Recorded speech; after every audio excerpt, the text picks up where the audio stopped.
ರಾಷ್ಟ್ರೋತ್ಥಾನ ಪರಿಷತ್ತಿನ ಅನೇಕ ಸೇವಾ ಬಸ್ತಿಗಳು ಅಂದರೆ ಸ್ಲಮ್ಗಳಲ್ಲಿ ನಮ್ಮ ಕಾಲೇಜ್ ಬಳಗದ ಚಿಂತನೆ ಕೂಟನ ನಡೀತಾ ಇದ್ದಾವೆ, ಈಗ ಪ್ರಸ್ತುತ ನಡೀತಾ ಇದ್ದಾವೆ. ಬಟ್ ನಮ್ಗೆ ಯಾಕೆ ಕಾಲೇಜ್ ಬಳಗದಲ್ಲಿ ನಾವು ಮಾಡಬೇಕು ಅಂತ ಅಂದ್ಕೊಂಡ್ವಿ ಅಂತಂದರೆ, ನಾವು ಪ್ರತಿನಿತ್ಯ ಸೇವಾ ಬಸ್ತಿಗಳಿಗೆ ಭೇಟಿ ಕೊಡುವಾಗ ಅನೇಕ ಯುವಶಕ್ತಿ ಅಂದರೆ ಹುಡುಗರು, ಯುವತಿಯರು, ಯುವಕರನ್ನು ನೋಡ್ತಾ ಇದ್ದೀವಿ. ಅವರು ತಮ್ಮ ಕಾಲೇಜ್ ಲೈಫ್ ಜೊತೆಗೆ ಬೇರೆ ಬೇರೆ ರೀತಿಯ ಒಂದು ಸಾವಾಸ ದೋಷನೋ ಇನ್ಯಾವುದೋ ಚಟಕೋ ಬಲಿಯಾಗುವಂಥದ್ದು ಮತ್ತು ರಾಷ್ಟ್ರಕ್ಕೆ ಪೂರಕವಾದಂಥ ಒಂದು ದೊಡ್ಡ ಶಕ್ತಿ ಅಲ್ಲಿ ಲಾಸ್ ಆಗೋದನ್ನು ನಮ್ಮ ಕಣ್ಣಿಗೆ ಕಂಡು ಬಂತು. ಆಗ ನಮ್ಮ ಹಿರಿಯರು ಏನು ಹೇಳಿದರು ಅಂತಂದರೆ, ಆ ಕಾಲೇಜ್ ಮಕ್ಕಳನ್ನು ಸರಿ ಮಾಡಬೇಕು, ಅವರಿಗೆ ಒಳ್ಳೆಯ ಸಂಸ್ಕಾರವನ್ನು ನೀಡಬೇಕು, ಅವರು ದೇಶಕ್ಕೆ ಪೂರಕವಾದಂಥ ವಿಚಾರಗಳನ್ನು ಮೈಗೂಡಿಸ್ಕೊಳ್ಬೇಕು, ಅವರು ತಮ್ಮ ಮನೆಯನ್ನು ತಾವೇ ಸ್ವಯಂವಾಗಿ ಮೇಲೆ ಎತ್ತಲಿಕ್ಕೆ ಪ್ರಯತ್ನ ಪಡಬೇಕು.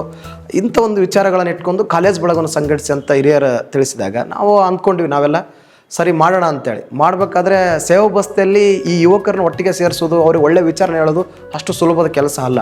ಅನೇಕ ಸವಾಲುಗಳಿಂದ ಕೂಡಿರ್ತದೆ. ಯಾಕೆ ಅಂತಂದರೆ ಅಲ್ಲಿ ಎಲ್ಲ ರೀತಿಯಿಂದಲೂ ಇರ್ತಾರೆ ಸೇವಾ ಬಸ್ತಿಯಲ್ಲಿ. ಹಾಗಾಗಿ ನಾವು ಮೊದಲನೇವಾಗಿ ಪ್ರಾರಂಭ ಮಾಡಬೇಕಾದ್ರೆ ನಮ್ಮ ಕಷ್ಟ ಎಷ್ಟಾಯಿತು ಅಂತಂದರೆ, ನಾವು ಸುಮಾರು ಮನೆಗೆ ಹೋಗಿ ಅವ್ರನ್ನ ಕರ್ಕೊಂಬಂದು ಕುಂದಿರಿಸಿದ ಕೂಡ ಕಾಲೇಜ್ ಮಕ್ಕಳು ಸೇರ್ತಾ ಇರಲಿಲ್ಲ. ಹೀಗೆ ಒಂದು 6 ತಿಂಗಳ ಪ್ರೊಸೆಸ್ ಈಗ ನಡೀತಾ ಇತ್ತು. ಅದಾದಮೇಲೆ ದಿನನಿತ್ಯ ನಾವು ಕೂಡ ಅದನ್ನು ಏನೋ ಸವಾಲು ಆಗಿ ಸ್ವೀಕರಿಸಿ, ಇಲ್ಲ ನಾವು ಇಲ್ಲಿನ ಒಳ್ಳೇದು ಮಾಡಲೇಬೇಕು ಇಲ್ಲಿನ ಕಾಲೇಜ್ ಮಕ್ಕಳಿಗೆ ಅಂತೇಳಿ. ಆಗ ನಮ್ಮದು ಅನೇಕ ಚಿಂತನೆ ಕೂಟಗಳು, ಸಭೆಗಳು, ಬೇರೆ ಬೇರೆನ ಏನು ಪ್ರಮುಖರನ್ನು ಕರೆಸಿ ಮಾತಾಡಿಸುವಂಥ ಇದೆಲ್ಲವೂ ಆದ ಮೇಲೆ ಆಗ ನಿಯಮಿತವಾಗಿ ಕಾಲೇಜ್ ಮಕ್ಕಳ ಮೇಲೆ ನಮ್ಮ ಮೇಲೆ ವಿಶ್ವಾಸ ಬರಲಿಕ್ಕೆ ಶುರುವಾಯಿತು. ಅದ್ರ ಜೊತೆಗೆ ಅವರು ಪೋಷಕರಿಗೂ ಕೂಡ ವಿಶ್ವಾಸ ಬರಲಿಕ್ಕೆ ಶುರುವಾಯಿತು.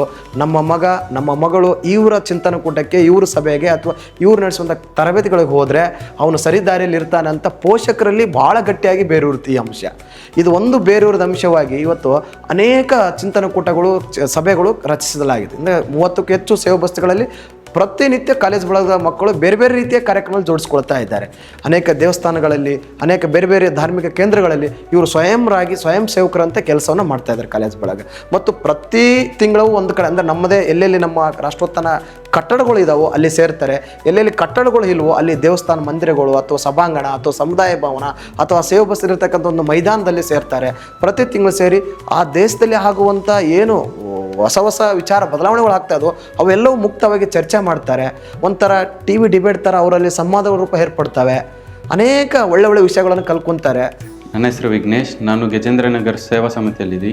ಇದು ಕಾಲೇಜ್ ಮಕ್ಕಳನ್ನೆಲ್ಲ ಸೇರಿಸಿ ತಿಂಗಳಿಗೆ ಒಂದು ಸಲ ಅವರೆಲ್ಲ ಚರ್ಚೆ ಮಾಡ್ತೀನಿ. ಇವತ್ತು ನ್ಯೂಸಲ್ಲಿ ಏನು ರಿಪೋರ್ಟ್ ಬರುತ್ತೆ ಅದ್ರ ಬಗ್ಗೆ ಸ್ವಲ್ಪ ಚರ್ಚೆ ಮಾಡ್ತೀವಿ. ಕರೆಂಟ್ ಏನೇನು ಆಗ್ತಿದೆ ಇಂಡಿಯಾದಲ್ಲಿ, ಸೊ ಅದ್ರ ಬಗ್ಗೆ ಎಲ್ಲ ಅವ್ರ ಹತ್ರ ಒಂದು ಗುಂಪು ಮಾಡಿ ಅವ್ರಿಗೆ ತಿಳಿಸ್ಕೊಡ್ತೀವಿ. ನಮಸ್ತೆ, ನನ್ನ ಹೆಸರು ವರ್ಷಿಣಿ. ನಾನು ಅಂಬೇಡ್ಕರ್ ನಗರ್ ಸೇವಾ ಬಸ್ತಿ ಕಡೆಯಿಂದ ಮಾತಾಡ್ತಿದ್ದೀನಿ. ನನಗೆ 4-5 ವರ್ಷದಿಂದ ರಾಷ್ಟ್ರೋತ್ಥಾನ ಪರಿಷತ್ ಗೊತ್ತಿದೆ. ನಾನು 10th ಶೋರ್ ಪಾಸ್ ಎಲ್ಲ ಇಲ್ಲೇ ಮಾಡಿದ್ದು. 10th ಇಲ್ಲಿ ಬಂದು ನಾನು ಕಲ್ತಿದ್ದಕ್ಕೆ ನನಗೆ ಸಹಾಯ ಆಯಿತು. 85% ತೆಗೆದಿದ್ದೀನಿ 10th.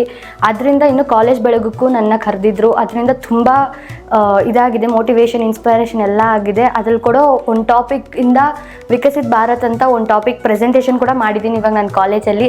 ಅದರಿಂದ ಗೋಲ್ಡ್ ಮೆಡಲ್ ಕೂಡ ಬಂದಿದೆ ನನಗೆ.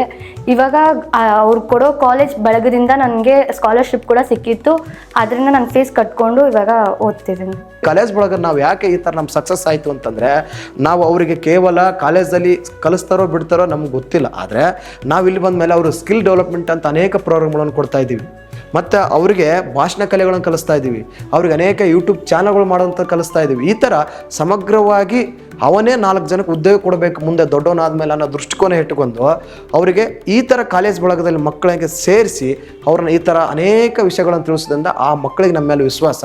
ಇವತ್ತು ನಾವು ಹೋಗದೆ ಇರಲಿ, ಯಥಾ ಪ್ರಕಾರ ಕಾಲೇಜ್ ಬಳಗ ನಡೀತಾನೇ ಇದೆ. ಅಲ್ಲೊಬ್ಬ ಕಾಲೇಜ್ ಬಳಗ ಘಟನಾಯಕ ಇರ್ತಾನೆ, ಕಾಲೇಜ್ ಬಳಗ ಮುನ್ನಡೆಸ್ತಾನೆ. ಅವನೆಲ್ಲರಿಗೂ ಈಗ ಹೆಂಗೆ ಅಂದರೆ ನಾವು ಮೊದಲನೇದಲ್ಲಿ ಫೋನ್ ಮಾಡಬೇಕಾಗಿತ್ತು, ಈಗ ಆಗಲ್ಲ. ಸ್ವತಃ ಅವರೇ ಇವತ್ತಿಂದನೇ ತೀರ್ಮಾನ ಆಗುತ್ತೆ. ಇವತ್ತು ಕಾಲೇಜ್ ಬಳಗ ಸೇರಿದಾರಂದರೆ ಮುಂದಿನ ತಿಂಗಳು ನಾವು ಯಾವ ಡೇಟಿಗೆ ಯಾವ ಸಮಯಕ್ಕೆ ಸೇರ್ಬೋದು ಅಂತ ಅಲ್ಲೇ ಎಲ್ಲರೂ ಸರ್ವನತ್ವವಾಗಿಂದರೆ ತೀರ್ಮಾನ ಅದೇ ಟೈಮಿಗೆ ಸೇರ್ತಾರೆ. ಯಾರನ್ನೂ ಬಲವಂತವಾಗಿ ಕರೆಯೋಂಗಿಲ್ಲ. ಇದು ನಮ್ಮ ಕಾಲೇಜ್ ಬಳಗದ ಇಂಪ್ಯಾಕ್ಟ್ ಅಥವಾ ನಮ್ಮ ಕಾಲೇಜ್ ಬಳಗದ ಪರಿಣಾಮ.